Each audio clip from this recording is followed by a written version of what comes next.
Hello, everyone. Thank you so much for that incredible intro. We are so excited to be here presenting this panel celebrating radio waves, and in particular, Raedio, the audio everywhere company, of course, founded by one Miss Issa Rae.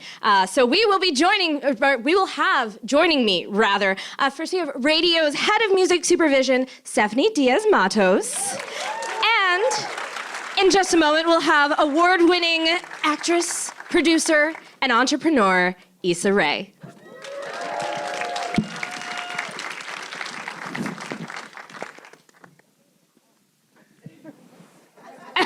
We're gonna do this one more time because we can. No, that's all right. We have the actress, award-winning actress, producer, and entrepreneur, Issa Rae, y'all.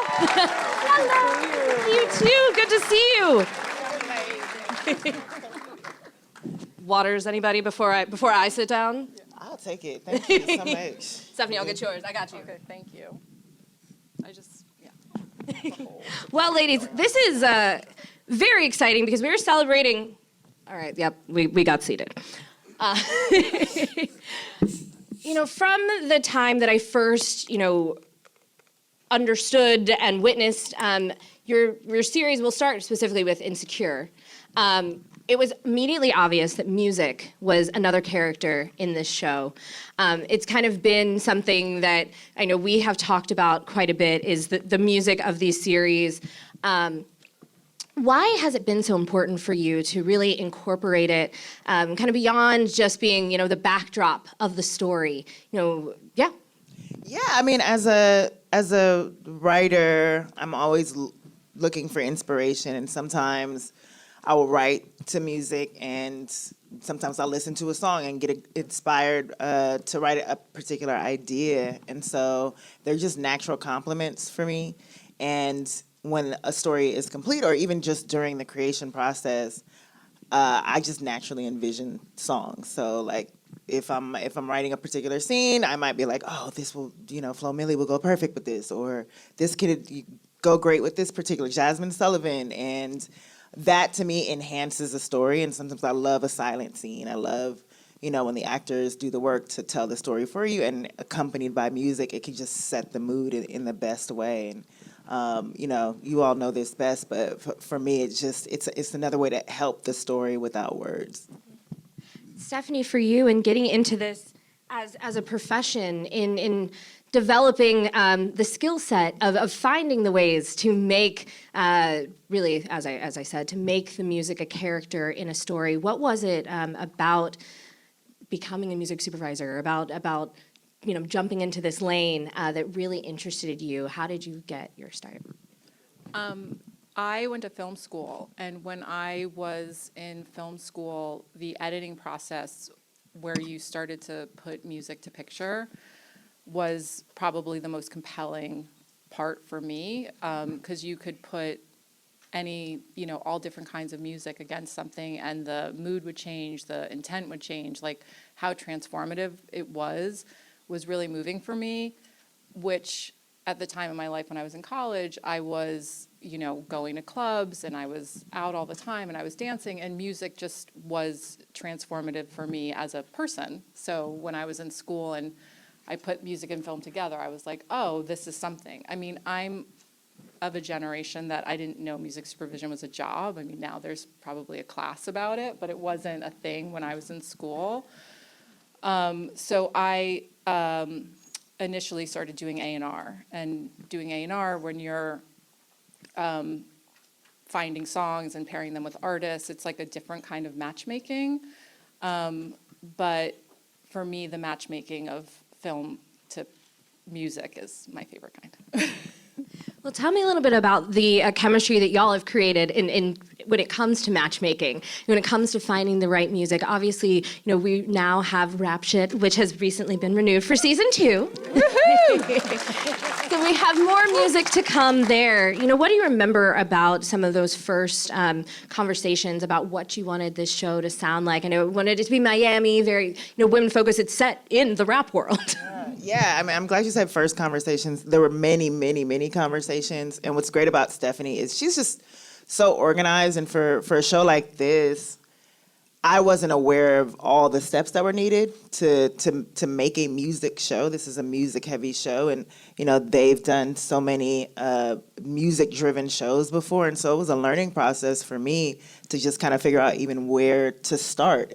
There were just so many conversations about, okay, where do we start? And she was just really helpful in laying out, like, we need to be in from the ground level. You guys are in the writer's room. And I'm like, alrighty, well, we're still crafting the story. So, like, we don't have much to tell you, but you'd be surprised, how much you know and how much that actually helped to develop the story just in those initial conversations. Yeah, I remember a very specific conversation because I was in Mexico when we were on one of our first Zoom calls. And we were talking about, I think, what was to become Seduce and Scheme. And Sarah, who is our VP of Music Supervision, and I were talking to you, and we were saying it's not the best idea to use a sample, and we were walking through all the reasons why, and you were like, but it just sounds better. And we were like, that is true, and that is the route we took. But yeah, we were definitely, for Sarita too, she hadn't done it, so we were very much like, let's co-create and just be across as much as possible. So we were asking for scripts early. We were trying to help get briefs together. It was, it was a lot of conversations. And foundationally, one of the main things that we discussed was sometimes music in shows feels specifically just for the TV world. It doesn't feel like it can live outside of that. And that was the conversation with the sampling. Shout out to you guys for getting it done. It was very, very hard. But for this to live outside and to feel like a real song that could exist, we felt like the sample would help. Like if you recognize a Kaya song or a Trina and Trick Daddy song, you're gonna be like, oh, am I supposed to like this? Am I supposed to bump to this? And that was really, really appealing for us. And it's also true to the story that we were telling. Like this is how music is made. So to kind of, I always find that when you're oftentimes asked to cut corners musically. And one of those ways is by, not using the original master or not, when it doesn't help story, there's little tricks that they try to get you to save money and, not using a sample or not using the original master, all those things. But for this story and the authenticity that you're famously known for, it made so much sense. Well, let's go back to the beginning of creating the pilot, creating a song like Seduce and Scheme, which is now, out in the world as part of course, the soundtrack that is, full of original music created for this series. Issa, for you, when you were writing it and kind of coming up with the idea for, what type of music these women would listen to, what were some of the inspirations that you were thinking of as you were kind of putting the script together and thinking about, okay, what are we going to try and clear for the show? You said when I wrote Seducing Scheme, literally in the pilot script, I wrote the phrase and then I wrote brackets below it like bomb-ass lyrics here. Can't wait. Let's be clear. And, they helped us. What I did know, and just through the process, we do these camps for the show, and that was essential to creating the soundtrack and creating original tracks for the show, creating the lead duos tracks for the show. And with Seduce and Scheme in particular, like at the very minimum, I knew that I wanted Shauna to have a distinct voice because she is the rapper of the group. She is the best MC and the best writer. And so to me, who came to mind was an artist named Dreezy. Like I had, followed her work for a while, and she's just an amazing lyricist. And that was the basis of what I knew. And then I wanted Mia to have her own sound. So through the camp radio sessions where we brought in different artists from Miami, from here, some that we collaborated with before, some producers. That's when I was able to have more conversations to find out, oh, maybe this person would be great to write for Mia. And they were in a way, while creating amazing music, auditioning for the voices of the characters in the show. So we were able to narrow it down that way. Yeah, I think once Dreezy came on, it sort of cracked the code for some of those lyrics. Yeah. Well, tell me a little bit more about the kind of camp radio idea, that this concept of bringing in artists to craft music, specifically for the various episodes, crafting for Seduce and Scheme. How how was that beneficial in having, especially on the music supervision lane, of instead of like going out and finding tracks to clear, but instead creating tracks specifically for the show? I think when you have a really engaged showrunner or director, anytime you can put them in the room to have them be part of the process is the best way to go. I think it helps. It just, even if you don't walk away with the song, you walk away with a lot of learnings about what they like, what they don't like, pieces of things that work, and it kind of fast forwards the creative process. And when you put people in a room, there's just no replacement for that. And like, music is collaborative, and putting people in the room just makes a big difference. So for me, that's one of the wonderful things about what Raedio does, and what Raedio does well is like they put together artists that are signed, unsigned, think about a writer with this producer, with this artist, and what kind of chemistry can we create. For Rap Shit, we did 2 camps. We did one that was for the on-cameras, for the songs for Shauna and Mia, and we did one for soundtrack pieces, that one was like in Miami. I did not attend, but a time was had. But I think, like, even, I can't remember if for Insecure, I know we did a camp around season 4. Shout out to Benoni, our president, he's here. And we did a camp, but it was not on the same level. But what really, and I think was the beginning of our relationship, was hearing you talk about working with P. Valley's Katori and how specific she is about the music in the show. And a camp was done for that. And the level that did you guys do it in Houston? Yeah, we had Mississippi Pride came out of our writing camp in Atlanta. And it was all Atlanta people. And again, Katori was there because that's where we were shooting, and like able to come by the studio, like when we did their first camp for the thing. So that we just, music supervisors who have to do original music for films or television shows always kind of do this A&R position of figuring out who's going to write the song, who's going to produce it, whatnot. But the benefit of the camp is the chemistry and the like in-person like kind of magic moments where you like all feel the vibe and you change direction, or you be like, that's it, I did it for Godfather of Harlem too with Swizz. We had our first season, we had like a week of jungle, every room booked, and just artists coming through. And when we heard the theme song, we were like, that's it. So to me, that's the benefit of the camp, really. It's a lot more fun. The nights are a lot longer, but you get great stuff. Yeah. What was the feeling of, or take me back to a memory of knowing that something was perfect, something was great for this show? Whether that be Seduce and Scheme or None Better, what was one of those times when you guys were like, oh yeah, this is it? I have to say the camp that you didn't attend, you were being all old. But the camp that we did in Miami was amazing, just because, like, the energy. First, I have to say, just as a creator, to have artists that you admire and respect, artists that maybe you weren't familiar with before, that you learn to be familiar with because they're so talented, just at your disposal in a way to service your creative vision, a group's creative vision, is just sublime. Like there's nothing like that, and you're just so appreciative to have their service for your show. And so being there, the energy was great, and seeing them collaborate with one another, artists who weren't also necessarily familiar with each other's work, and have formed bonds as a result, was just incredible. So there was one particular night where we had come from set. I know it was a long day. We were all in sweats, looking busted. And we came to the camp, and like the energy was great. It was at some house in Miami that they had rented. With a pool. It was just nice, with lots of alcohol on deck, because that's for creativity.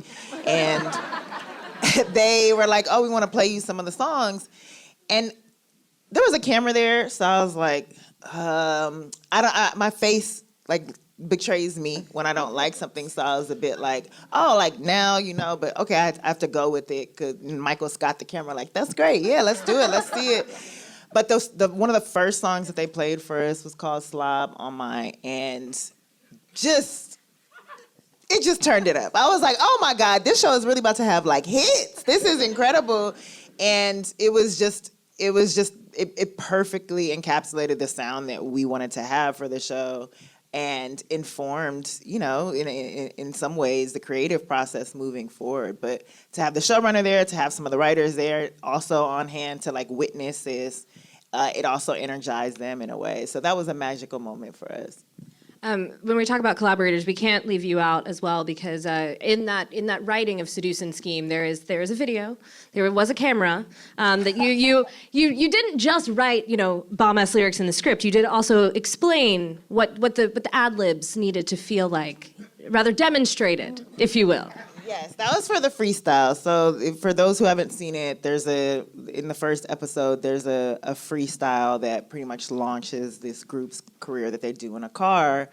And that freestyle initially, as written, had, the main character, Shauna, doing it in the car. And we recorded that twice. The first time, we just couldn't understand, since Shauna was a talented one, why Mia, who is just, kind of just listening like, that's tight, would also be in a group.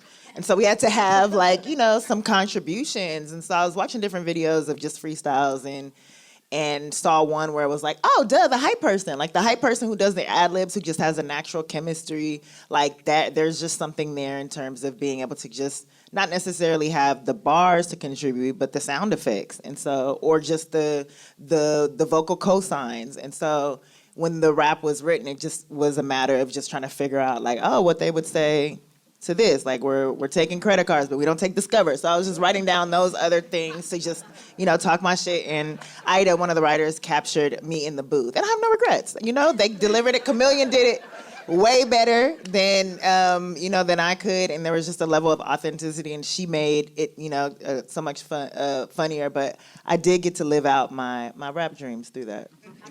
We need more of that. That is the authentic voice that we have here. You're someone who really loves the craft, and that shows up when we actually see it all come together on screen.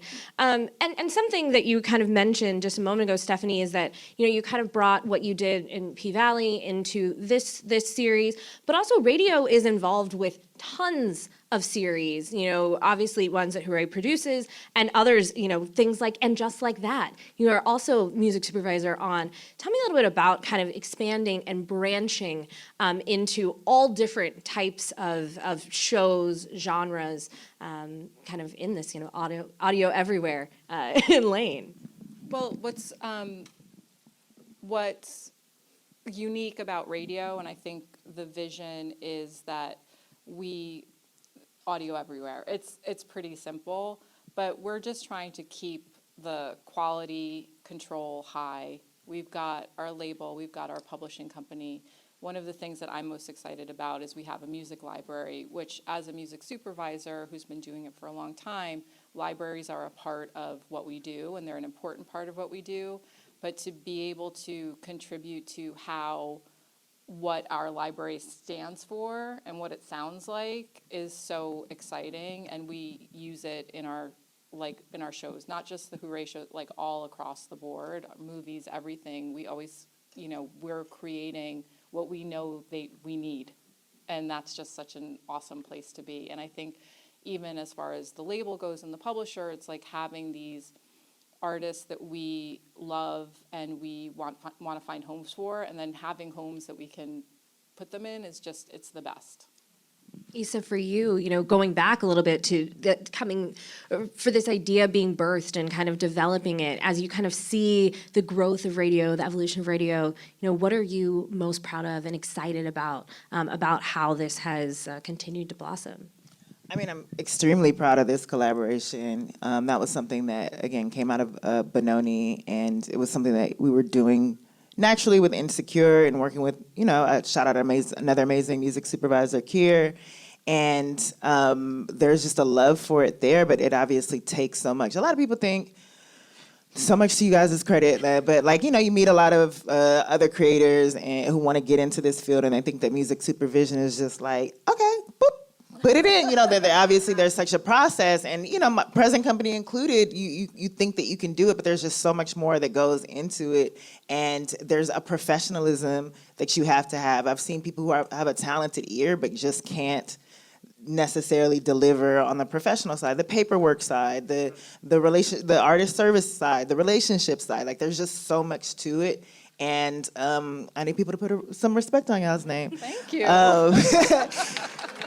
But I'm proud of what's come of this, what we've been able to build, just the quality control that comes from it. I think generally when people work with Stephanie and her team, they're very satisfied. They're repeat clients, and they do the job well. So I'm just super proud and thankful. What was something that you learned about like really diving into this process when you were doing it? You know, whether it be on Insecure or Rap Shit or on future projects, because also, of course, actually maybe not even future projects, you guys also won Guild of Music Supervisors Award for Sweet Life LA.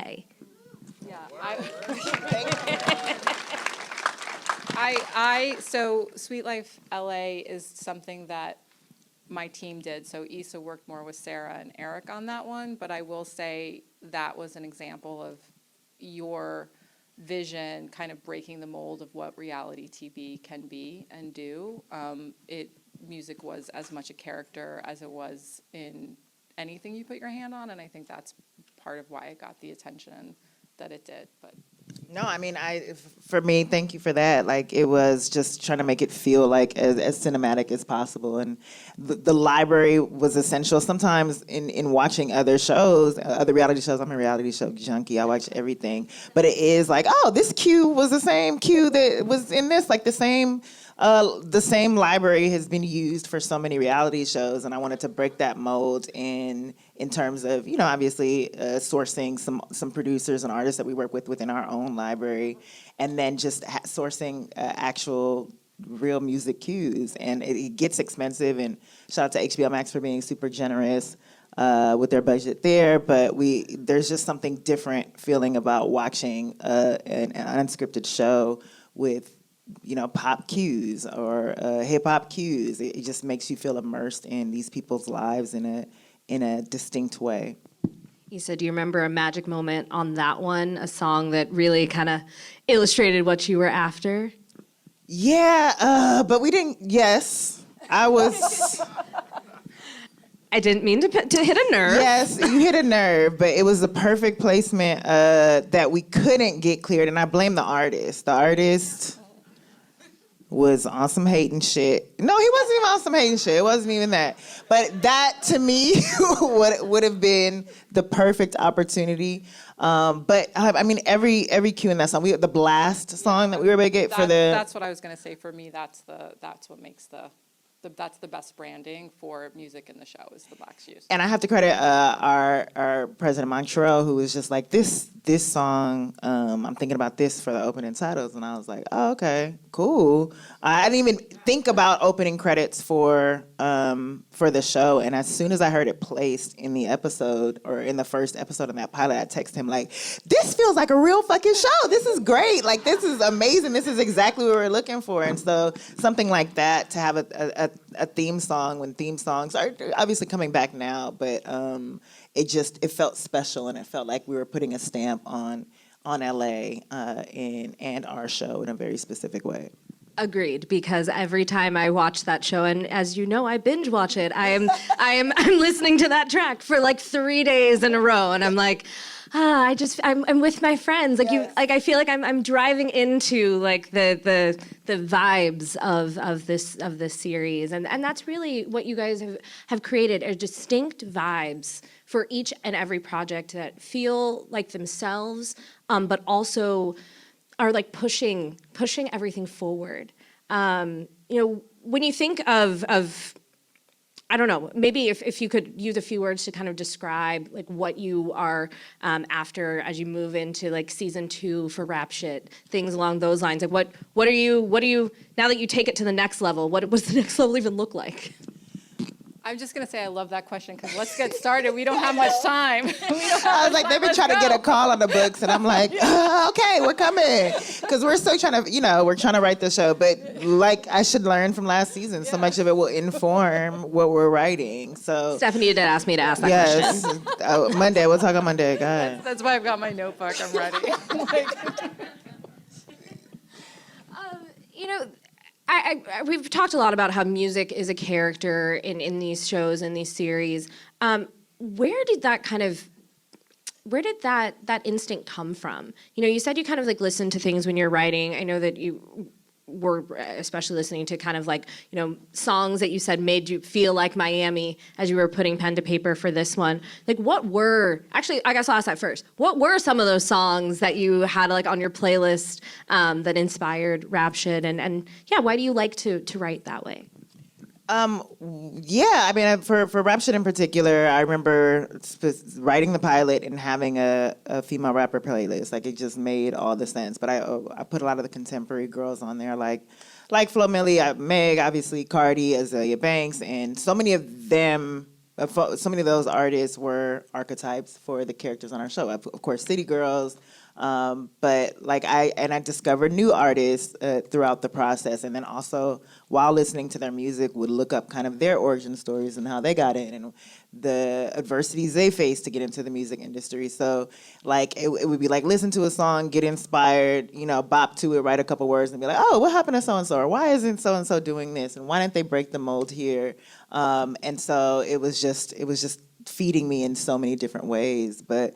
To go to your question of like what inspired for me, you know, I know Stephanie shared a bit of her journey, but for me it started with like Spike Lee movies just as a kid and watching and feeling like, oh wow, this music really helps to elevate the story, and I feel so much more while watching these films because this particular song played. And then I credit Love and Basketball for everything. That's the first time that I remember like literally, I watched that movie hundreds of times, and there was one time where I was like, I'm just gonna watch it for the music this time, and wrote down every single song in the background. And then when I did that and watched it again, I was like, wait, the credits have all the songs listed? I did this for nothing? Oh wow, I did all this work, and then I was 16, y'all chill on me, but. But that was also like enlightening to me. Laura was like, oh, I thought Gina Prince did all of this herself, but there's a job for this, and that's incredible. But like the idea of picking songs that so perfectly help the scene, like there's no song that I would replace in that. It made me like songs that I didn't like before, and the power to do that is just incredible. I mean, but 16, that's pretty young. So like, let's talk about the genius of that. You were like diving into the real craft there. That's pretty incredible. Well, Stephanie, for you hearing that and kind of knowing that, one, yes, as Issa said earlier, we got to put a little more respect on y'all's names, knowing that this is really a job and a difficult one at that. You know, what is something that you would love for people to know about the process of getting songs cleared, but two, of really creating those very unique, specific types of sounds and projects like you guys do here? I think that what is important to understand is exactly how collaborative the role is. And as much as I think I have great taste in music and I love the music that I love and I have an opinion about what it should be, filmmaking in general is very collaborative, but I think the role of music supervisor, you're very much, you are a safe space for your creators, for your producers, for your studio. Like, you really have to be open and collaborative and willing to accept that a great idea can come from anywhere. You know, like I've had, you know, not all the songs that are placed are songs that I pick. I feel particularly lucky when I get to work with a strong creative that has an opinion and like comes with their playlist and comes with a vision. Like, that's my favorite way to work. But ultimately, it's a collaborative art form. So I think the main thing to know is that you're not the, you share music and you facilitate the vision, but you are part of a larger team, and there's a greater mission to serve the story. And, you know, so ego aside, I guess, is a big part of it. And then also really keeping your, like you touched on it earlier, like the politics of it all, or there's a lot of politics involved, and being able to stay like calm and present and focused and be that voice of a we're going to get to the finish line is really key. When you mentioned just a second ago the idea of like taking the ego out of it, I'm so interested in the idea of as you mentioned collaborating, but also the idea of like of when you have to make those suggestions, like as you are kind of presenting your ideas to the creator, what kind of like prep work do you do in the beginning of it? Well, it sort of depends, but my favorite way to do it is working with a music editor to get things in shape and then review as a couple of options together. I have my own little like ways that I maybe you know. You're like, okay, so I kind of like this thing, but I'm gonna bury it under this one, Yeah. and when you hear this one, Yeah. you're gonna. Yeah, that's real. That's real. Yeah, and I've discovered so many songs just and artists through that process. You know, I think initially there are conversations about like what vibe do you want for the show, and you might give artist names as just kind of a starting point, or just a specific genre or sounds, and again share a playlist. And there's so many instances where I've done that, and then it's like, oh, here are all the other artists that fit in that category. And that discovery process is always exciting. And in the options, like having so many options is essential. And I will, option you to, can I get more options? You to death.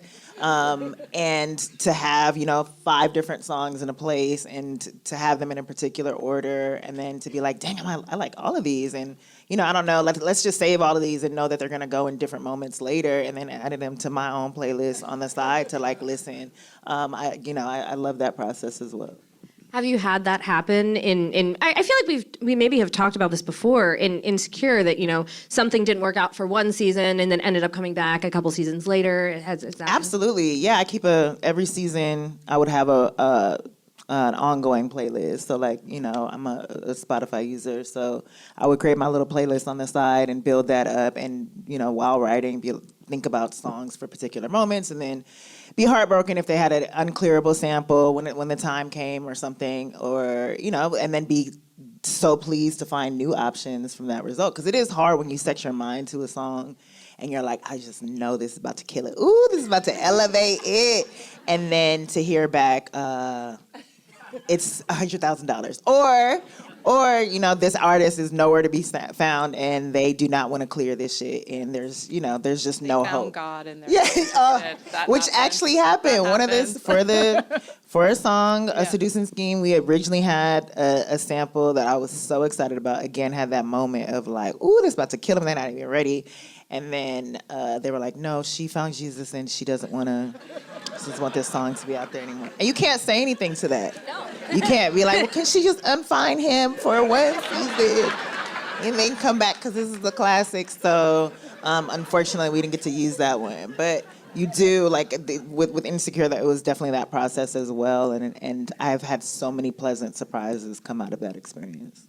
Well, fortunately, you all did find an amazing sample, and it ended up working out incredibly. What was the process of finding the sample for Seduce and Scheme at the end of the day?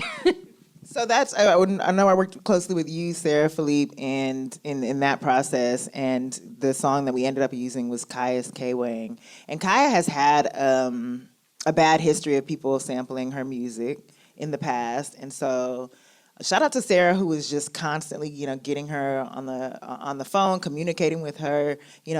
There were certain drop-offs that would happen, and there was just understandably so. There was just kind of a distrust of and a hesitation there. But Sarah closed that deal, and we were going to be so heartbroken if we lost that one as well, because K-Wang was something that I was super, super excited about. It was a high school song that I was like, oh, I love My Neck, My Back, but K-Wang, that's it. And was able to rediscover the song through the process. And again, you just never know if the artist is going to be down with you using their music and remixing it. But we were we tried to be as respectful as possible in terms of referencing her, and acknowledging that this was her song, her baby. And we thought like it would be nice to show that the next generation also still listens to this. So we were just talking about that last night, that like she, or whatever it was yesterday in the room, that she made a music video for the song. 20 years later, the song is from 20 years ago. And I think, I'd like to think anyway that having the song in the show helped her to realize like this was a bop that should have had a music video the whole time. Well, let's talk about two of those things that you just mentioned there. One is creating a company in which artists feel comfortable and respected and that they feel okay with allowing y'all to sample their music, with saying yes to clearing songs. What has it been about kind of creating that safe space, as well as obviously a successful business that has been important to you guys as you've built Raedio's reputation? Well, I will say that when I joined the team, the very first conversations were around transparency, like artist friendly, and just having respect and creating like a safe space. And I think that, Issa at the top sets the tone, but every aspect of your company, like that's the ethos. And I think that, the more time we put in with this brand and as we build it, I hope that people know that, we don't have to do the sell, that they'll just know when you come to us, you get the respect, and we are working across the aisle and like trying to make a win for everyone, whether it's like the artist, the label, the show, the creatives, like, if everybody, it's such a collaborative process that I think being able to broker it in such a way that everyone feels like really good at the end of the day, like that's always the goal. And Issa, this is a show that is basically about, well, it's not just about that. It's actually a very fun show about a lot of things. But part of it is about, really showing the music industry for its highs and lows. And so to be able to have a company that's, on the high side is, I'm sure, pretty nice. It is, and for this particular show, it was inspired, obviously by my love for rap and female rappers, but in particular, what like made me put pen to paper was when Jermaine Dupri mentioned about how like so many female rappers just kind of rap about their pussies, and I was like, that's unfair. And I was like, and thinking about, and we've had a conversation, we're cool, beef done, but that in particular annoyed me because, again, it just felt like a double standard. Nobody talks about like men for the limited things that they rap about, and it just also got me thinking about all that it takes to break into this, to the industry, to be a female MC, and that has been like a journey to follow. So even being able to have, a label and to have a music supervision team and to see all the steps and have artists of our own that are going through the process themselves, and also being hyper vigilant of the ways that, we may be contributing to the system and how we can combat that. Like while writing a show about, artists trying to do the same thing, it's all very meta, and it just makes us hyper conscious of how we're moving in this industry ourselves. That actually did bring me to the second part of that question, is about, introducing new artists and helping them get an entry into the industry, but also in, reinvigorating the careers of other artists that are, as you mentioned, this is a song from 20 years ago, and now it's, potentially climbing the charts, things along those lines. What is it like to see the kind of wide-ranging impact of what one show can do? I think it still remains to be seen. I'm really excited about the fact that we can get people excited about artists that, have not had a sync ever before and haven't had the major exposure of the HBO, and to see, the difference that it may make in their numbers and just in the awareness within the industry is really dope. There's some, Dreezy had never written a song that like for a television character in that way before. And she tweeted like how excited she was about the love that the song was getting. She was like, y'all treating this like a real song, and that was what we wanted at the end of the day.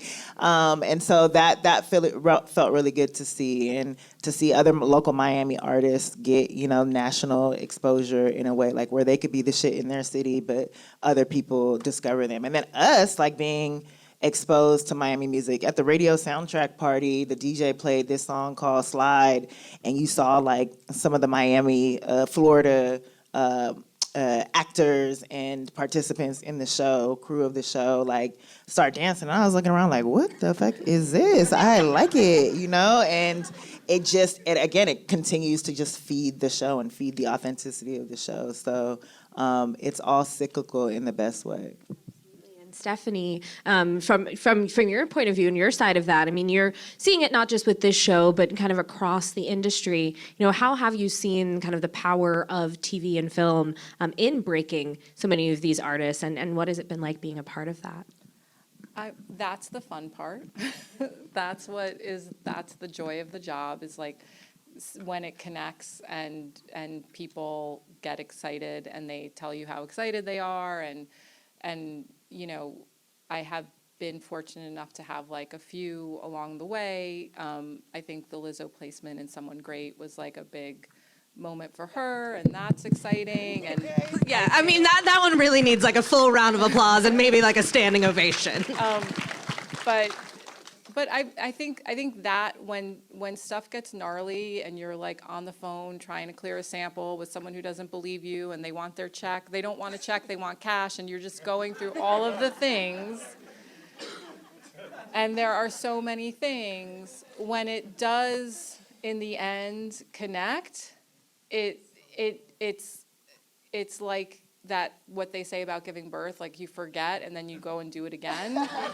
That's what happens, because you have that moment where you see the tweets and you see the chatter, and you're out for a drink and someone's like, oh my God, the music is so good, and you're like, thank you. And it was a bright spot in their day, and we all need bright spots, and that is truly the thing that makes you like do it again, because it does get gnarly always. Listen, we're glad that you guys have forgotten about giving birth to season 1 of Rap Shit, and you're going to do it again. Thank you for continuing to give us more. I guess kind of as we're wrapping up our conversation, I'm curious to know, about what's inspiring you all about the industry, about kind of the state of the industry, about, other shows that you're seeing. Are there things that you're kind of looking at and you're like, oh, what they're doing over there? That's something that, we're interested in replicating in some way ourselves. I right now am really inspired by the show industry. I have no idea what they're talking about at all, but the music is so good, and it is set in the UK, and so there's a lot of like dance music and just like UK stuff, and I just think it's done so artfully, and they use their songs as score, and I'm on season 2, and I literally am like, I do not understand what they're talking about, but the music is fire, and I show up for it, and so that actually has inspired me, because I'm like, oh, I can push myself, like I can keep broadening the music that I'm bringing to the table, and that show sort of did that for me. And then yeah, I mean, I'm constantly like, what's next? Like I always want to do more. I have to kind of get that under wraps, but for me, that's like probably the easiest thing for me to point out right now, is like, I think they're doing a great job, and it shows me that you can do more with music. I'm gonna be mad at myself later, because it's one of those things where it's gonna come to me. I've probably been thinking about it the whole time, but I mean, I'm just generally inspired for me. I like specifically the conversations around data, and like being able to have artists have access to that just on a different level, to have transparency around that. Those are conversations that we're having in the streaming industry, like just even as creators. It's like we don't have access to the people that are watching our shows, the demographic breakdown, like all of that is being hidden. And I think in the music world, there's just such an opportunity to take advantage of that and take the reins in a new way. So I hope that we're following in the industry's footsteps just on that level, but that also remains to be seen. That seems like another lane to expand into. Oh, here you go. We'll see. If you know anybody, let us know. Anybody here? Anybody good with data? Oh, all right. We have somebody in the front row. All right.